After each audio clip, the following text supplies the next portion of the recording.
Hello friends, welcome back to my channel. I'm back with a new video. ಬಹಳ ದಿನಗಳ ನಂತರ ನಿಮ್ಮನ್ನೆಲ್ಲ ಭೇಟಿ ಮಾಡ್ತಿದ್ದೀನಿ. ನೋಡಿ ಈಗ ಎಲ್ಲಿ ಕರ್ಕೊಂಡು ಹೋಗಿದ್ದೀನಿ ಅಂತ ನಿಮ್ಮನ್ನ. ಯಾವುದೋ ಒಂದು ಹಿಲ್ ಸ್ಟೇಷನ್ ಥರ ಕಾಣ್ತಿದೆಯಲ್ಲ. ಹೌದು, ಇದೊಂದು ಹಿಲ್ ಸ್ಟೇಷನ್ನು. ಎಲ್ಲಿಗೆ ಹೋಗಿದ್ದೀವಿ ಅಂತ ಗೆಸ್ ಮಾಡಿ ನೋಡೋಣ. ಒಂದು ಕ್ಲೂ ಕೊಡ್ತೀನಿ. ಇದು ಬಂದು ಒಂದು ಸೌತ್ ಇಂಡಿಯಾಲಿರುವಂತಹ ಒಂದು ಹಿಲ್ ಸ್ಟೇಷನು.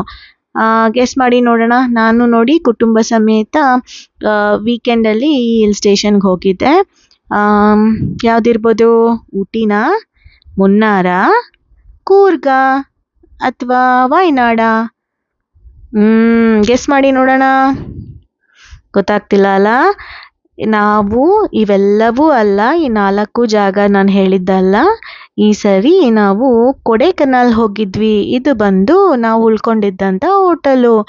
ಕೊಡೈಕೆನಾಲ್ ಬಂದು ತಮಿಳ್ನಾಡಿನಲ್ಲಿರೋದು. ನಾವು ಈ ಜಾಗಕ್ಕೆ ಮೊದಲನೇ ಬಾರಿ ಭೇಟಿ ಕೊಟ್ಟಿದ್ವಿ.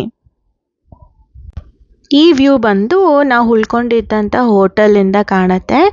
ಈ ಹೋಟೆಲ್ ಹೆಸರು ವಟ ಮೆರಿಮೆಟ್ ಅಂತ.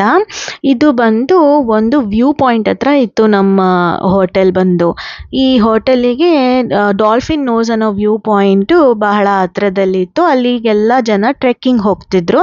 ಮತ್ತು ಒಂದು ಸಣ್ಣದು ವಾಟರ್ ಫಾಲ್ಸ್ ಕೂಡ ಇಲ್ಲಿತ್ತು. ಈ ವಾಟರ್ ಫಾಲ್ಸ್ ಹತ್ರ ಇರುವಂಥ ಶಾಪ್ಸೇ ಇವುಗಳು.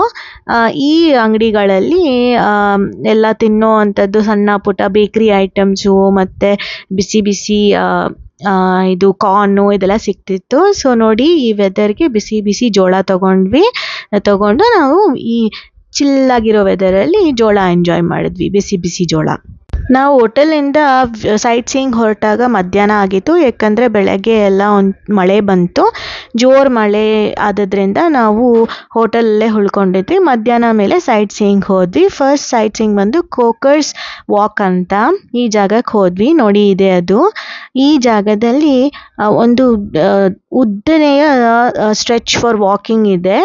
ಅಲ್ಲಿ ಈ ಥರ ಮೌಂಟೇನ್ ವ್ಯೂಸ್ ನೋಡಿಕೊಂಡು ವಾಕ್ ಮಾಡಬಹುದು. ಬಹಳ ಚೆನ್ನಾಗಿತ್ತು ಈ ಜಾಗ. ಎಷ್ಟು ಪ್ರಶಾಂತವಾಗಿತ್ತು. ಮತ್ತು ನೋಡಿ, ಎಷ್ಟು ದೂರಕ್ಕೂ ಎಷ್ಟು ಬ್ಯೂಟಿಫುಲ್ ಮೌಂಟೇನ್ ವ್ಯೂ ಕಾಣುತ್ತೆ.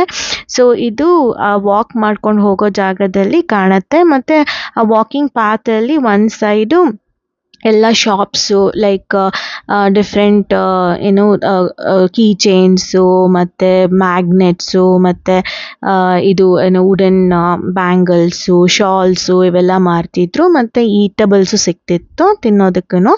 ಸೊ ಜಾಗ ಚೆನ್ನಾಗಿತ್ತು.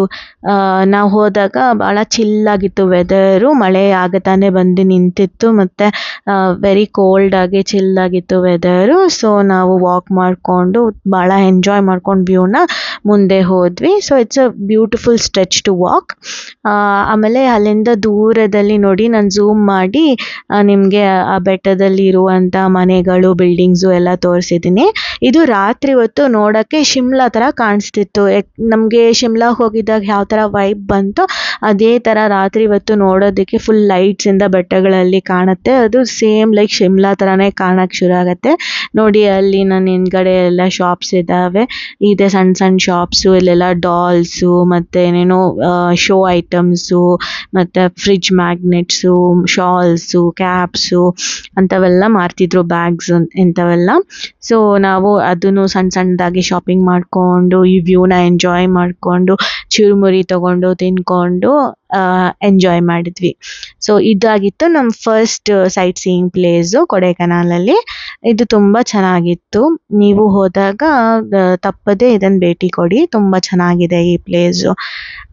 ಅದಾದ ನಂತರ ನಾವು ಹಾಗೆ ನಡ್ಕೊಂಡು ಹೋಗ್ತಾ ನೋಡಿ, ಮನೆಗಳು ಎಷ್ಟು ಚೆನ್ನಾಗಿ ಕಾಣ್ತಿದ್ದಾವೆ ದೂರದಲ್ಲಿ. ನಾನು ಝೂಮ್ ಮಾಡಿ ತೋರಿಸ್ತಿದ್ದೀನಿ.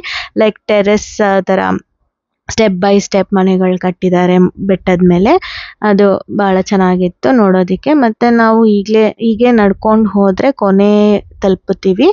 ಆ ವಾಕ್ದು ಸ್ಟ್ರೆಚ್ ಕೊನೆಗೆ ಹೋದಾಗ ಅಲ್ಲಿ ನಮಗೆ ಬ್ಯೂಟಿಫುಲ್ ಚರ್ಚ್ ಒಂದು ಕಾಣಿಸ್ತು. ಅದು ತುಂಬ ಚೆನ್ನಾಗಿ ಕಾಣಿಸ್ತಾ ಇತ್ತು. ಆ ಚರ್ಚ್ ಅಕ್ಕಪಕ್ಕ ಎಲ್ಲ ಹೋಟೆಲ್ಸ್ ಇದ್ವು. ತುಂಬ ಚೆನ್ನಾಗಿದೆ. ಅಲ್ಲಿನೂ ಪ್ಲ್ಯಾನ್ ಮಾಡ್ಬೋದು ನೀವು ಯಾವಾಗಾದರೂ ಕೊಡೈಕೆನಾಲ್ ವಿಸಿಟ್ ಮಾಡಿದರೆ ಹೋಟೆಲ್ ಉಳ್ಕೊಳ್ಳೋಕ್ಕೆ. ಇದು ವಿಲ್ಲಾ ರಿಟ್ರೀಟ್ ಅಂತ. ಮತ್ತು ಇಲ್ಲಿ ಕೊಡೈ ಹೋಟೆಲ್ ಅಂತ ನೋಡಿ ಅಲ್ಲಿ ಕೆಳಗಡೆ ಇಲ್ಲೆಲ್ಲ ಹೋಟೆಲ್ಸ್ ಇದ್ದಾವೆ. ಸೊ ಇದು ಟೌನ್ ಮಧ್ಯದಲ್ಲೇ ಬರುತ್ತೆ ಈ ಕ್ರೋಕಸ್ ವಾಕ್. ಸೊ ಅದನ್ನು ನೀವು ಪ್ಲಾನ್ ಮಾಡ್ಕೊಂಡು ಹೋಗ್ಬೋದು.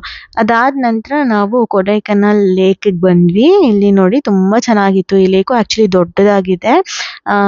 ಅದು ಬೋಟಿಂಗ್ ಮಾಡೋಕ್ಕೆ ತುಂಬ ಚೆನ್ನಾಗಿರುತ್ತೆ. ನಾವು ಇಲ್ಲಿ ಹೋಗೋಷ್ಟೊತ್ತಿಗೆ ಈವ್ನಿಂಗ್ ಆಗಿತ್ತು. ನಾವಲ್ಲಿ ಹೋದಾಗ ನಮಗೆ ನಮ್ಮ ಹತ್ರ ಕ್ಯಾಶ್ ಇರಲಿಲ್ಲ. ಅಲ್ಲಿ ಬೋಟಿಂಗ್ ಕೌಂಟರಲ್ಲಿ ಟಿಕೆಟ್ ತೊಗೊಳಕ್ಕೆ ಕ್ಯಾಶೇ ಕೊಡಬೇಕಾಗಿತ್ತು. ನಾವು ATMಗೆ ಹೋಗಿ ಭೇಟಿ ಕೊಟ್ಟು ಕ್ಯಾಶ್ ತೊಗೊಂಡು ವಾಪಸ್ ಬರೋ ಅಷ್ಟೊತ್ತಿಗೆ ಅವರು ಟಿಕೆಟ್ ಕೌಂಟರೇ ಕ್ಲೋಸ್ ಮಾಡಿಬಿಟ್ರು. ಅದು 6 o'clock ಯೂಶಲಿ ಕ್ಲೋಸ್ ಆಗುತ್ತೆ. ಸೊ ಕ್ಲೋಸ್ ಆಗೋಯ್ತು. ನಾವು ಬೋಟಿಂಗ್ ಹೋಗೋಕ್ಕಾಗಲಿಲ್ಲ. ನೆಕ್ಸ್ಟ್ ಡೇ ಹೋಗೋಣ ಅಂತ ಬಂದ್ವಿ. ಆಮೇಲೆ ಇಲ್ಲೊಂದು ಮೇಲ್ಗಡೆಯಿಂದ ಅಪ್ಪರ್ ಲೇಕ್ ವ್ಯೂ ಅಂತ ಒಂದು ವ್ಯೂ ಪಾಯಿಂಟ್ ಇದೆ. ಅಲ್ಲಿ ಬಂದ್ವಿ. ಅಲ್ಲಿಂದ ಮೇಲ್ಗಡೆಯಿಂದ ಲೇಕ್ ಕಾಣಿಸುತ್ತೆ. ತುಂಬ ಚೆನ್ನಾಗಿ ಕಾಣುತ್ತೆ ವ್ಯೂ ಅದು. ಸೊ ಅಲ್ಲಿಂದ ವ್ಯೂ ಮಾಡಿದ್ವಿ ಲೇಕ್ನ. ಚೆನ್ನಾಗಿ ಕಾಣಿಸ್ತಿತ್ತು. ಅದಾದ ನಂತರ ಸ್ವಲ್ಪ ಲೇಟ್ ಆಯಿತು. ಅಂದರೆ 6 o'clock ಮೇಲೆ ಆಯ್ತಲ್ವಾ ಅಂತೇಳಿ ನಾವು ಆ್ಯಕ್ಚುಲಿ ಲಂಚ್ ಏನು ಅಂತ ಅಷ್ಟೇನು ಮಾಡಿರಲಿಲ್ಲ. ಈ ಕಾರ್ನು ಅದು ಇದು ಚುರುಮುರಿ ಎಲ್ಲ ತಿನ್ಕೊಂಡು ಹಾಗೆ ಲಂಚನ್ನು ಸ್ಕಿಪ್ ಮಾಡಿದ್ವಿ. ಸೊ ಅದಕ್ಕೆ ಬೇಗ ಅರ್ಲಿ ಡಿನ್ನರ್ ಮಾಡಿಬಿಡೋಣ ಅಂತ ಡಿನ್ನರ್ಗೆ ಹೋಗಿ ಸಿಟಿಗೆ ಟೌನಲ್ಲಿ ಡಿನ್ನರ್ ಮಾಡಿಕೊಂಡು ನಮ್ಮ ಹೋಟೆಲಿಗೆ ವಾಪಸ್ ಬಂದ್ವಿ. ಇದು ನೋಡಿ ನಮ್ಮದು second day of the tour.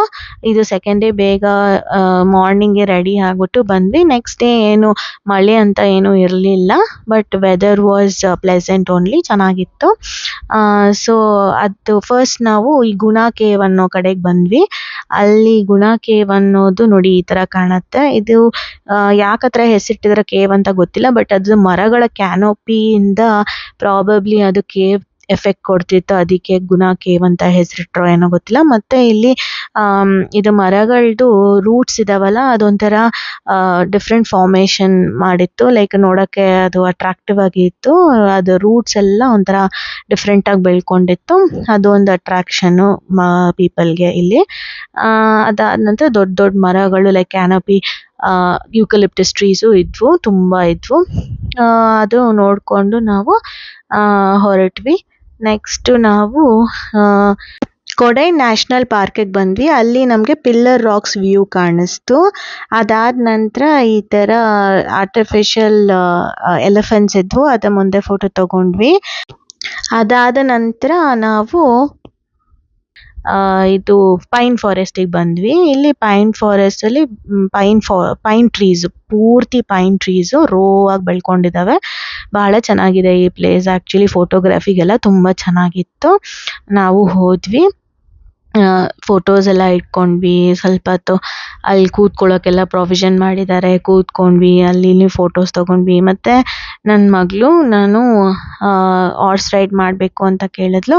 So ಹಾಗಾಗಿ ನಾವು ಹಾರ್ಸ್ ರೈಡಿಂಗಿಗೆ ಅವಳನ್ನು ಕಳಿಸಿದ್ವಿ. ಸೊ ಇಲ್ಲಿ ನೋಡಿ, ನೀವು ನೋಡ್ಬೋದು ನನ್ನ ಮಗಳು ಹಾರ್ಸ್ ರೈಡಿಂಗ್ ಹೋಗ್ತಿದ್ದಾಳೆ. ಅವಳಿಗೆ ಆ ವೈಟ್ ಹಾರ್ಸ್ ಮೇಲೇ ಕೂತ್ಕೋಬೇಕು ಅಂತ ಆಸೆ ಆಯಿತು. ಅದು ಭಾಳ ಅಟ್ರಾಕ್ಟಿವ್ ಆಗಿ ಕಾಣಿಸ್ತಿತ್ತು. ಒಂದೇ ವೈಟ್ ಹಾರ್ಸ್ ಇದ್ದಿದ್ದರಿಂದ ಅವನು ಅದನ್ನು ಓಡಿಸ್ಕೊಂಡು ಹೋಗ್ತಾ ಇದ್ದ. ಬಿಕಾಸ್ ಅದಕ್ಕೆ ಡಿಮ್ಯಾಂಡ್ ಜಾಸ್ತಿ ಇತ್ತು. ಬೇಗ ರೌಂಡ್ ಹಾಕಿಸ್ಕೊಂಡು ಬಂದುಬಿಡ್ತಿದ್ದ ಎಲ್ಲರಿಗೂ. ಸೊ ಅದನ್ನು ಓಡಿಸ್ಕೊಂಡು ಹೋಗ್ತಾ ಇದ್ದಾನೆ, ನಡೆಸ್ಕೊಂಡು ಹೋಗ್ತಾ ಇಲ್ಲ. ಬಟ್ ಆ್ಯಕ್ಚುಲಿ ಅದೇ ಫನ್ನು, ಓಡ್ತಾ ಇದ್ರೇ ಫನ್ನು. ಬಟ್ ಒಂದು ಸ್ವಲ್ಪ ಬ್ಯಾಲೆನ್ಸಿಂಗ್ ಪ್ರಾಬ್ಲಮ್ ಆಗುತ್ತೆ. ಬಟ್ ಪರವಾಗಿಲ್ಲ, she told she enjoyed. So ಹೀಗಿತ್ತು ಅವಳ ಹಾರ್ಸ್ ರೈಡಿಂಗು. ಅದಾದ ನಂತರ ನಾವು ಅಲ್ಲಿ ಪೈನ್ ಫಾರೆಸ್ಟಲ್ಲಿ ಮತ್ತೆ ವಿಡಿಯೋಸ್, ಫೋಟೋಸ್ ಎಲ್ಲ ತಗೊಂಡು ಸಾಕಷ್ಟು ಟೈಮ್ ಸ್ಪೆಂಡ್ ಮಾಡಿ ಎಂಜಾಯ್ ಮಾಡಿದ್ವಿ. ಆ್ಯಕ್ಚುಲಿ ಚೆನ್ನಾಗಿದೆ ಈ ಪ್ಲೇಸು. ನೀವು ಎಲ್ಲ ಹೋದಾಗ ಹೋಗಿ, ವೆರಿ ನೈಸ್ ಪ್ಲೇಸು. ಮತ್ತು ನಾವು ಇಲ್ಲಿ ಮತ್ತೇನಿಲ್ಲ, ಜಸ್ಟ್ ಹಾರ್ಸ್ ರೈಡಿಂಗ್ ಇದೆ ಮತ್ತು ಪೈನ್ ಟ್ರೀಸ್ ಜೊತೆ ಫೋಟೋ ತೊಗೊಂಡು ಬರ್ಬೋದು.